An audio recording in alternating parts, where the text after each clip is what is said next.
أعوذ بالله من الشيطان الرجيم. بسم الله الرحمن الرحيم.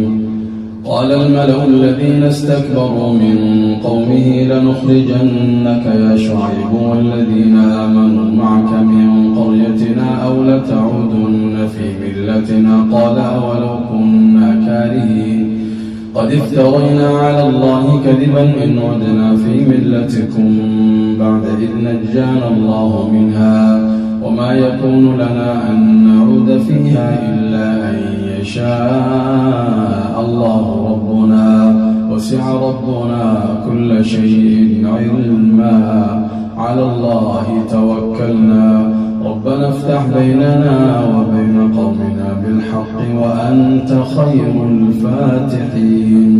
وقال الملأ الذين كفروا من قومه لئن اتبعتم شعيبا إنكم إذا لخاسرون فأخذتهم الرجفة فأصبحوا في دارهم جاثمين.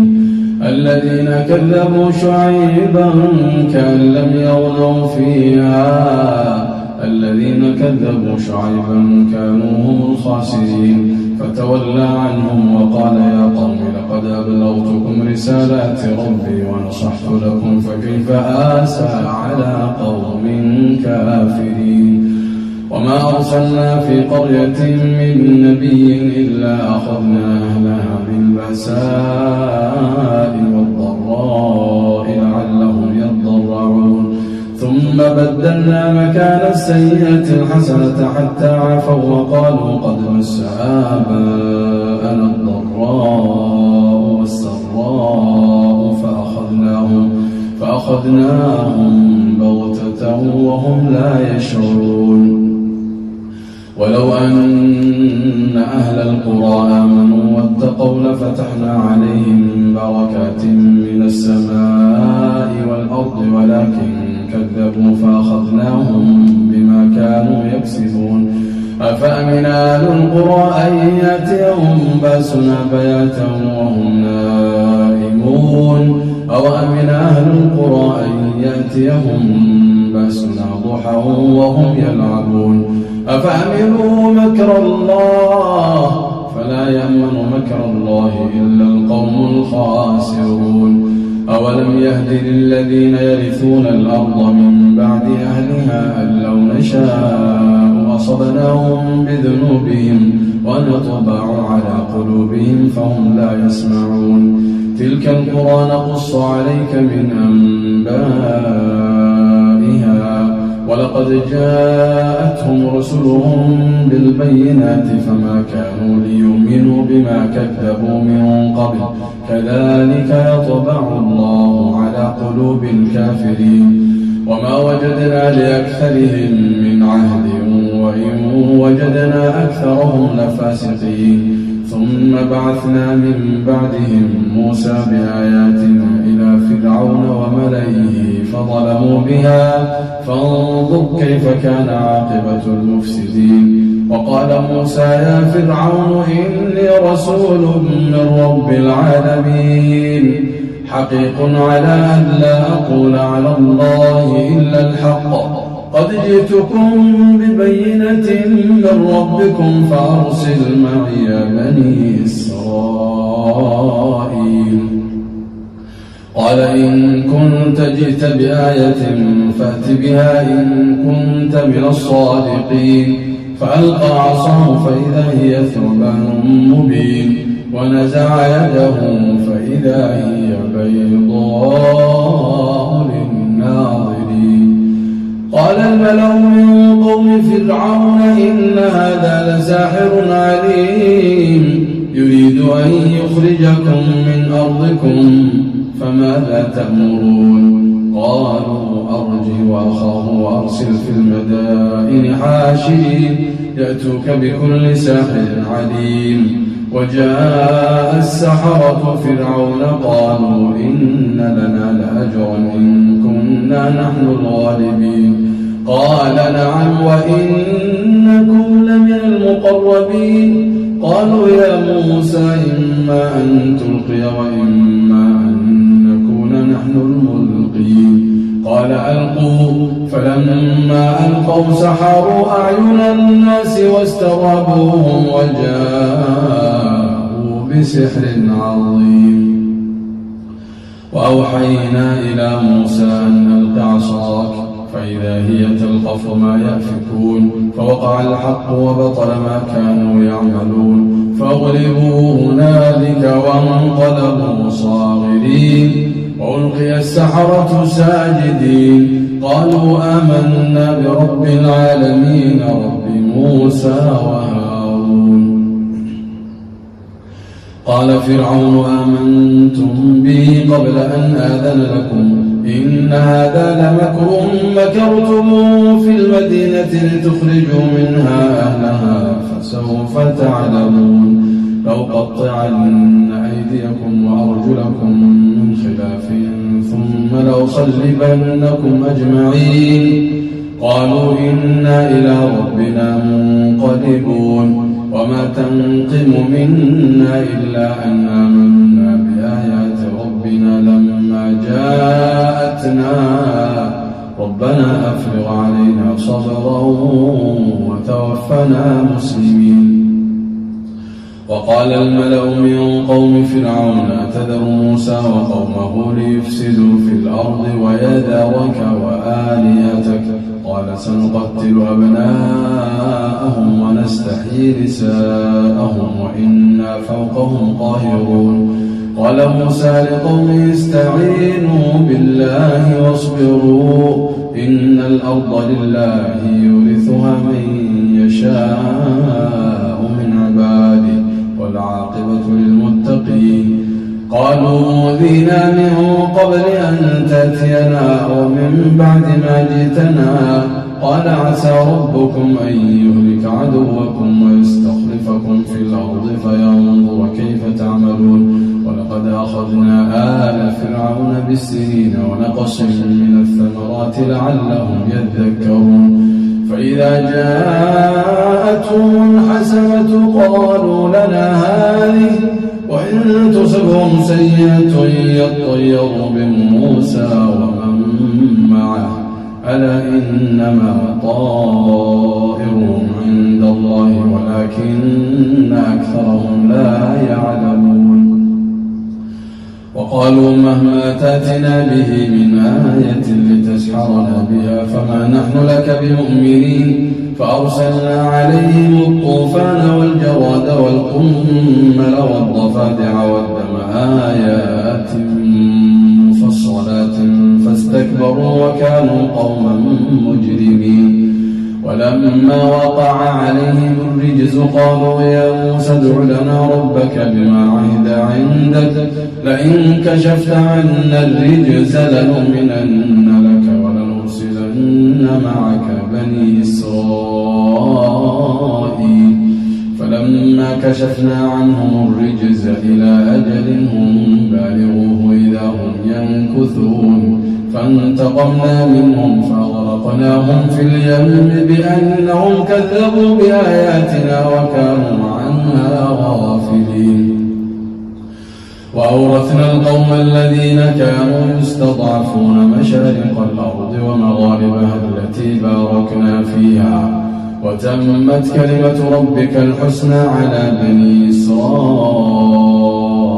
بما صبروا ودمرنا ما كان يصنع فرعون وقومه وما كانوا يعرشون. وجاوزنا ببني إسرائيل البحر فأتوا على قوم يعكفون على أصنام لهم قالوا يا موسى اجعل لنا إلها كما لهم آلهة قال إنكم قوم تجهلون إن هؤلاء متبر ما هم فيه وباطل ما كانوا يعملون. قال أغير الله أبغيكم إلها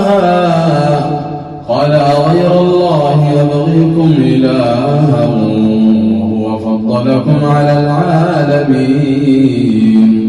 وإذ أنجيناكم من آل فرعون يسومونكم سوء العذاب يقتلون أبناءكم ويستحيون نساءكم وفي ذلكم بلاء من ربكم عظيم. وواعدنا موسى 30 ليلة وأتممناها ب10 فتم ميقات ربه 40 ليلة. وقال موسى لأخيه هارون اخلفني في قومي وأصلح ولا تتبع سبيل المفسدين. ولما جاء موسى لميقاتنا وكلمه ربه قال رب أرني أنظر إليك قال لن تراني ولكن انظر إلى الجبل فإن استقر مكانه فسوف تراني. فلما تجلى ربه للجبل جعله دكا وخر موسى صعقا. فلما أفاق قال سبحانك تبت إليك وأنا أول المؤمنين. قال يا موسى إني اصطفيتك على الناس برسالاتي وبكلامي فخذ ما آتيتك وكن من الشاكرين. وكتبنا له في الألواح من كل شيء موعظة وتفصيلا لكل شيء فخذها بقوة وأمر قومك يأخذوا بأحسنها سأريكم دار الفاسقين. سأصرف عن آياتي الذين يتكبرون في الأرض بغير الحق وإن يروا كل آية لا يؤمنوا بها وإن يروا سبيل الرشد لا يتخذوه سبيلا وإن يروا سبيل الغي يتخذوه سبيلا. ذلك بأنهم كذبوا بآياتنا وكانوا عنها غافلين. والذين كذبوا بآياتنا ولقاء الآخرة حبطت أعمالهم هل يجزون إلا ما كانوا يعملون. واتخذ قوم موسى من بعده من حليهم عجلا جسدا له خوار ألم يروا أنه لا يكلمهم ولا يهديهم سبيلا اتخذوه وكانوا ظالمين. ولما سقط في أيديهم ورأوا أنهم قد ضلوا قالوا لئن لم يرحمنا ربنا ويغفر لنا لنكونن من الخاسرين.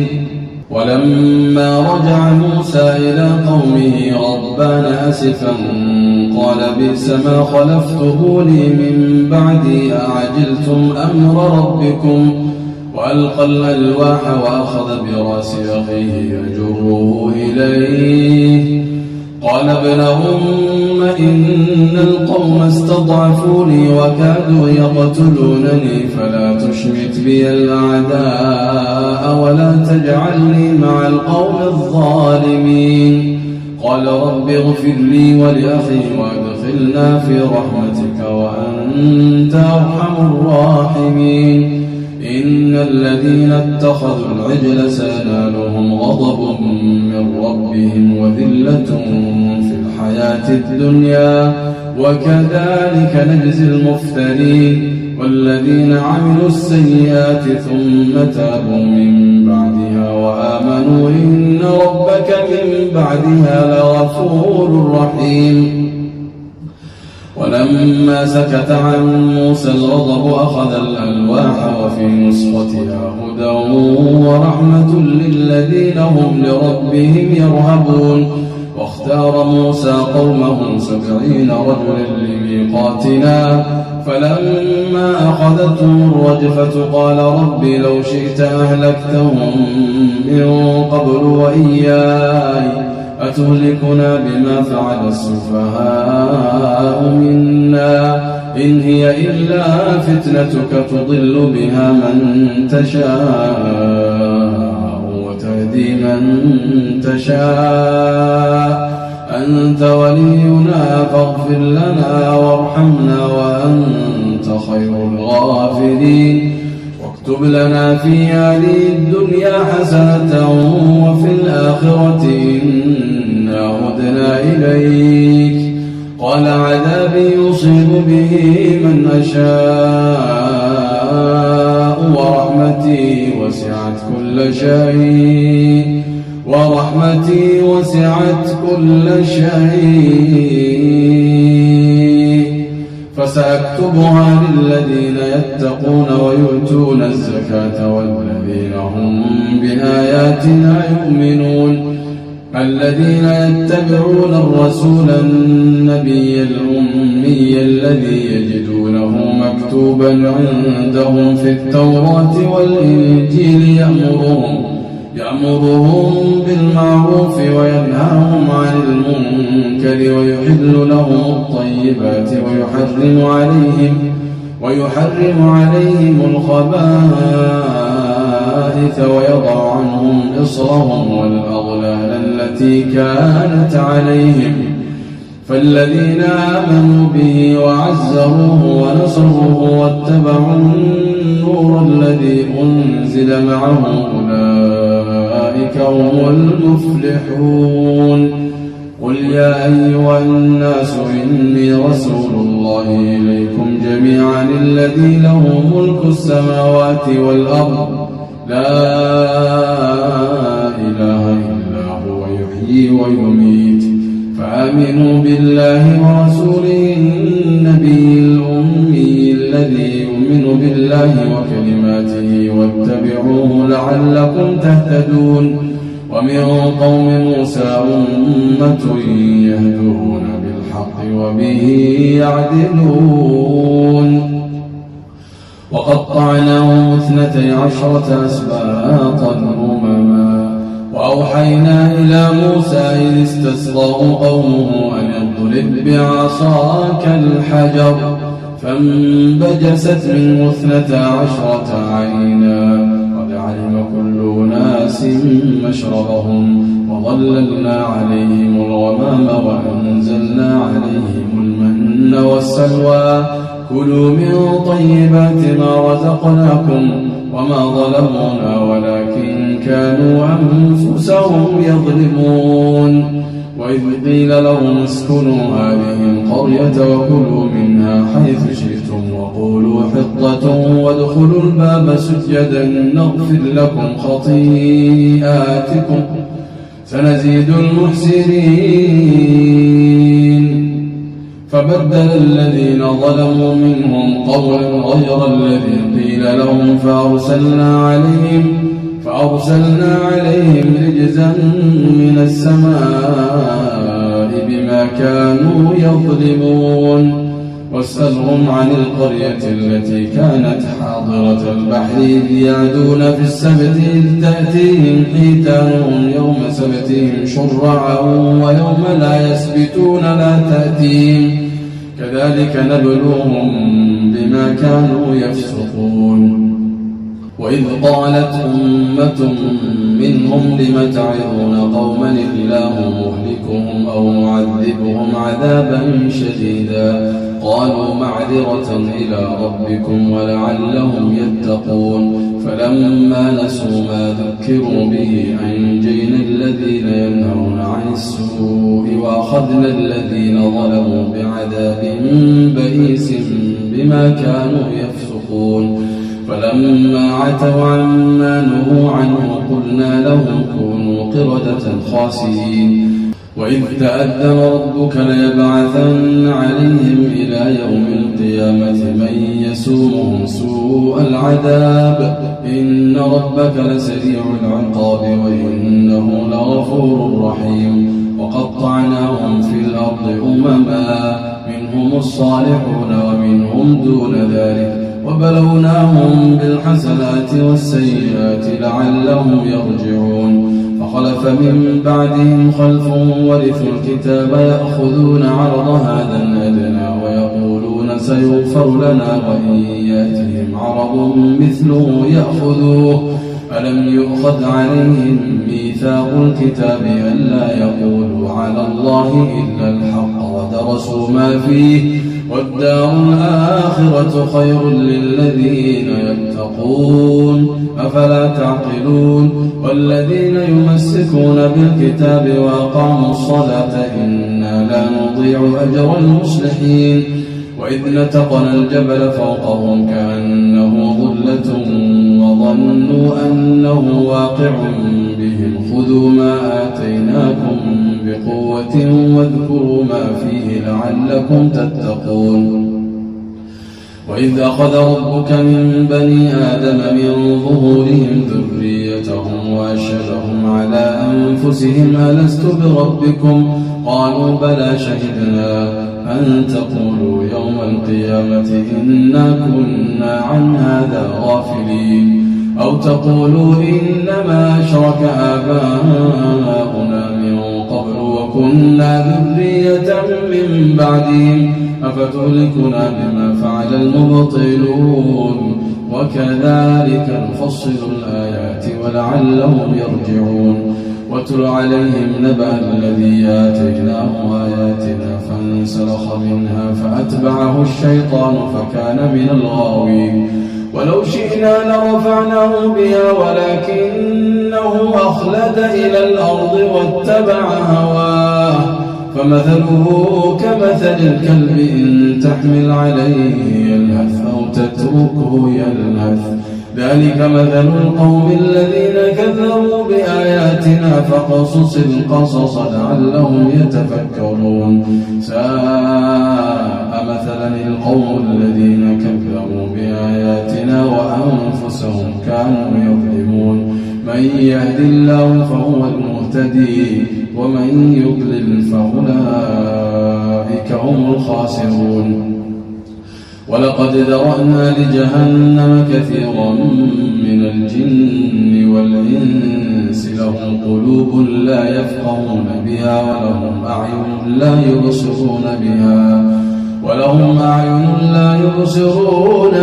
ولهم آذان لا يسمعون بها أولئك كالأنعام بل هم أضل أولئك هم الغافلون. ولله الأسماء الحسنى فادعوه بها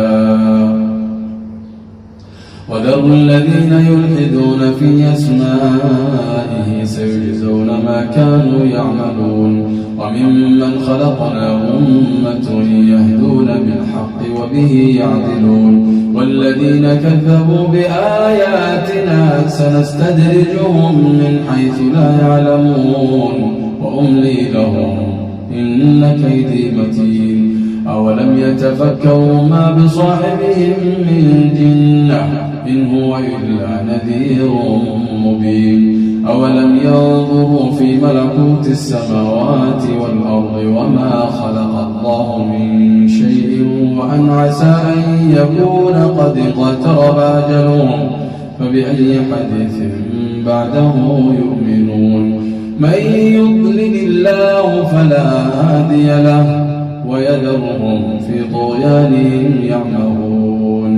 يسألونك عن الساعة أيان مرساها قل إنما علمها عند ربي لا يجليها لوقتها إلا هو ثقلت في السماوات والأرض لا تأتيكم إلا بغتة يسألونك كأنك حفي عنها قل إنما علمها عند الله ولكن أكثر الناس لا يعلمون.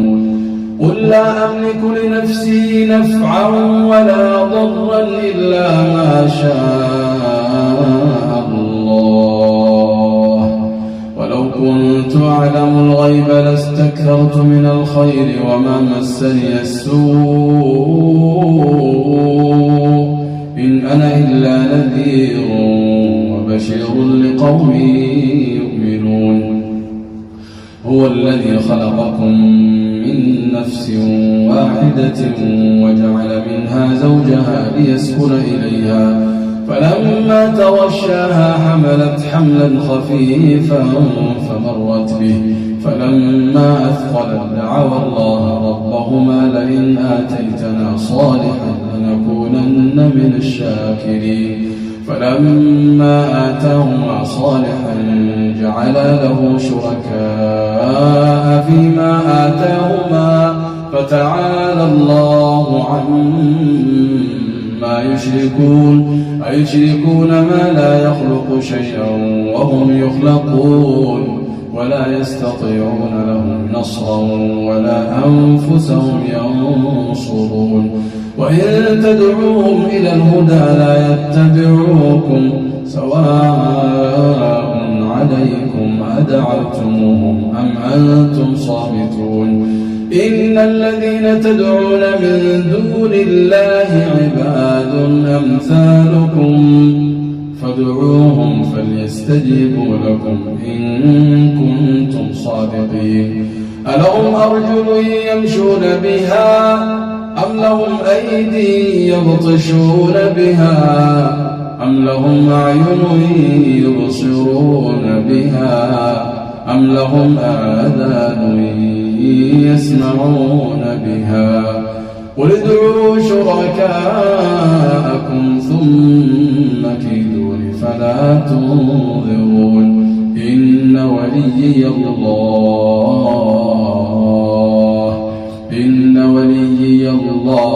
الذي نزل الكتاب وهو يتولى الصالحين والذين تدعون من دونه لا يستطيعون نصركم ولا أنفسهم ينصرون وإن تدعوهم إلى الهدى لا يسمعون وتراهم ينظرون إليك وهم لا يبصرون خذ العفو وأمر بالعرف وأعرض عن الجاهلين وإما ينزغنك من الشيطان نزغ فاستعذ بالله إنه هو السميع العليم إن الذين اتقوا إذا مسهم طائف من الشيطان تذكروا فإذا هم مبصرون وإخوانهم يمدونهم في الغي ثم لا يقصرون وإذا لم تأتهم بآية قالوا لولا اجتبيتها قل إنما أتبع ما يوحى إلي من ربي هذا بصائر من ربكم وهدى ورحمة لقوم يؤمنون وإذا قرئ القرآن فاستمعوا له وأنصتوا لعلكم ترحمون واذكر ربك في نفسك تضرعا وخيفة ودون الجهر من القول بالغدو والآصال ولا تكن من الغافلين إن الذين عند ربك لا يستكبرون عن عبادته ويسبحونه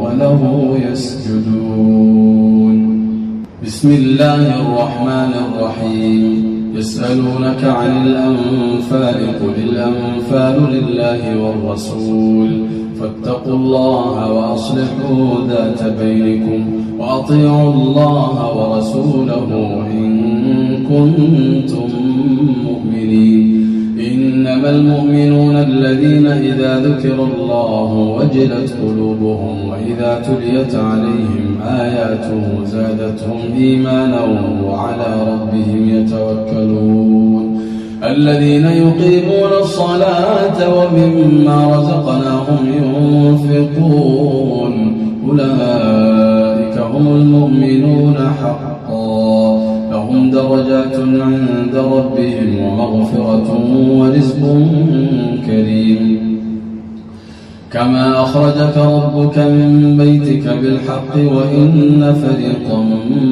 من المؤمنين لكارهون يجادلونك في الحق بعدما تبين كأنما يساقون إلى الموت وهم ينظرون وإذ يعدكم الله إحدى الطائفتين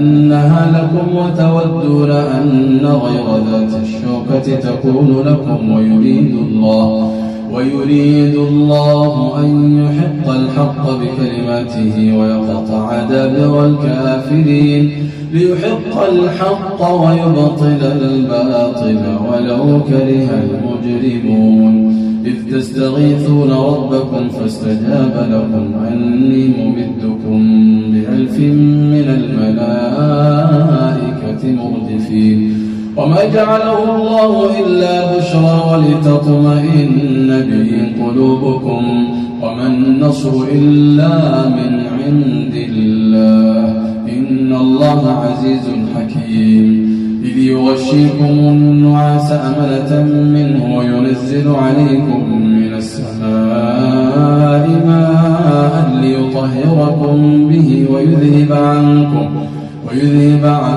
رجز الشيطان وليربط على قلوبكم ويثبت به الأقدام إذ يوحي ربك إلى الملائكة أني معكم فثبتوا الذين آمنوا إذ يوحي ربك إلى الملائكة أني معكم فثبتوا الذين آمنوا سألقي في قلوب الذين كفروا الرعب فاضربوا فوق الأعناق واضربوا منهم كل بنان ذلك بأنهم شاقوا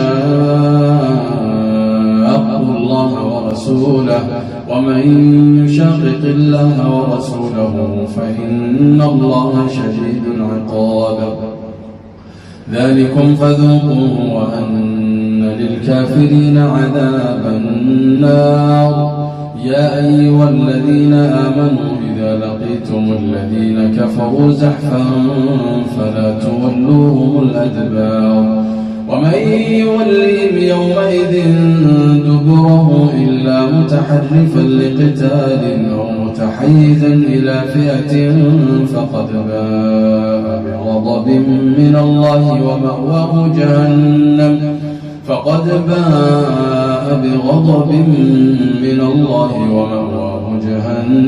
وبئس المصير فلم تقتلوهم ولكن الله قتلهم وما رميت إذ رميت ولكن الله رمى وليبلي المؤمنين منه بلاء حسنا إن الله سميع عليم ذلكم وأن الله موهن كيد الكافرين إن تستفتحوا فقد جاءكم الفتح وإن تنتهوا فهو خير لكم وإن تعودوا نعد ولن تغني عنكم فئتكم شيئا ولو كثرت وأن الله مع المؤمنين يا أيها الذين آمنوا أطيعوا الله ورسوله ولا تولوا عنه وأنتم تسمعون ولا تكونوا كالذين قالوا سمعنا وهم لا يسمعون إن شر الدواب عند الله الصم البكم الذين لا يعقلون ولو علم الله فيهم خيرا لأسمعهم ولو أسمعهم لتولوا وهم معرضون يا أيها الذين آمنوا استجيبوا لله وللرسول إذا دعاكم لما يحييكم واعلموا أن الله يحول بين المرء وقلبه وأنه إليه تحشرون واتقوا فتنة لا تصيبن الذين ظلموا منكم خاصة واعلموا أن الله شديد العقاب واذكروا إذ أنتم قليل مستضعفون في الأرض تخافون أن يتخطفكم الناس فآواكم وأيدكم بنصره ورزقكم من الطيبات لعلكم تشكرون يا أيها الذين آمنوا لا تخونوا الله والرسول وتخونوا أماناتكم وأنتم تعلمون واعلموا أنما أموالكم وأولادكم فتنة وأن الله عنده أجر عظيم يا أيها الذين آمنوا إن تتقوا الله يجعل لكم فرقانا ويكفر عنكم سيئاتكم ويغفر لكم والله ذو الفضل العظيم وإذ يمكر بك الذين كفروا ليثبتوك أو يقتلوك أو يخرجوك ويمكرون ويمكر الله والله خير الماكرين وإذا تتلى عليهم آياتنا قالوا قد سمعنا لو نشاء لقلنا مثل هذا إن هذا إلا إلا أساطير الأولين. وإذ قالوا اللهم إن كان هذا هو الحق من عندك فأمطر علينا حجارة من السماء أو ائتنا بعذاب أليم. وما كان الله ليعذبهم وأنت فيهم وما كان الله معذبهم وهم يستغفرون. وما لهم ألا يعذبهم الله وهم يصدون عن المسجد الحرام وما كانوا أولياءه إن أولياءه إلا المتقون ولكن أكثرهم لا يعلمون.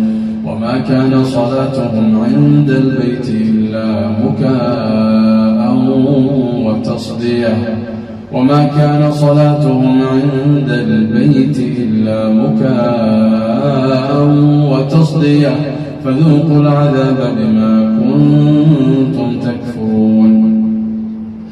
إن الذين كفروا ينفقون أموالهم ليصدوا عن سبيل الله فسينفقونها ثم تكون عليهم حسرة ثم يغلبون والذين كفروا إلى جهنم يحشرون ليميز الله الخبيث من الطيب ويجعل الخبيث بعضه على بعض فيركمه جميعا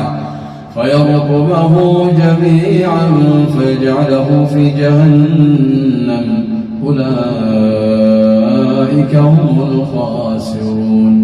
قل للذين كفروا إن ينتهوا يغفر لهم ما قد سلف وإن يعودوا فقد مضت سنة الأولين. وقاتلوهم حتى لا تكون فتنة ويكون الدين كله لله فإن انتهوا فإن الله بما يعملون بصير. وإن تولوا فاعلموا أن الله مولاكم نعم المولى ونعم النصير.